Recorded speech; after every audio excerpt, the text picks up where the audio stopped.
سلام، حامد انصاری هستم، مدرس دوره برنامه نویسی. یک دوره مقدماتی شارپ آماده کردم، نزدیک 50 درس هستش. قصد داریم تا پایان این دوره با مفاهیم شارپ از دستورات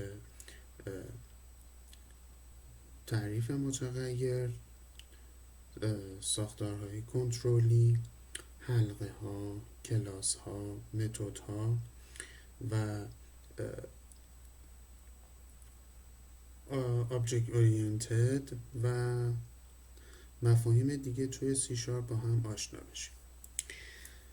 درس اولی که اینجا من قرار هست خدمتتون بگم معرفی زبان برنامه نویسی شارپ هستش.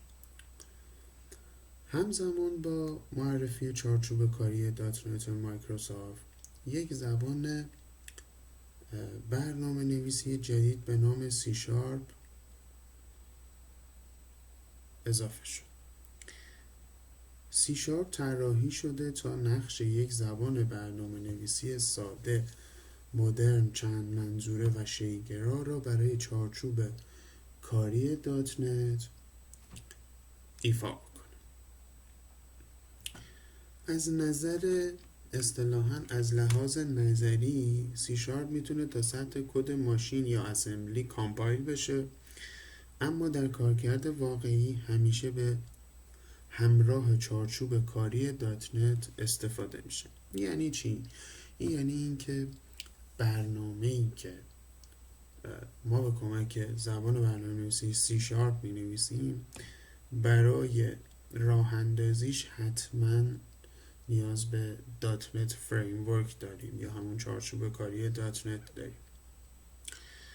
پس حتما باید این دات نت فریمورکی که ما باهاش کدمون رو نوشتیم روی کامپیوتر کاربر نصب باشه. چارچوب کاری دات نت امکان استفاده از طیف وسیعی از زبان‌های برنامه‌نویسی را بر روی ویندوز به ما میده. شارپ یک زبان برنامه‌نویسی شی‌گرا یا اورینتد بوده. در شارپ همه چیز در کلاس ها قرار میگیرن، حتی ساده ترین انواع داده‌ای مثل اینت یا استرینگ که از کلاس سیستم دات آبجکت مشتق شده. در ادامه میخوایم یعنی توی درس بعدی میخوایم ویژوال استودیو رو به شما معرفی کنیم و شروع کنیم به برنامه نویسی. موفق باشید.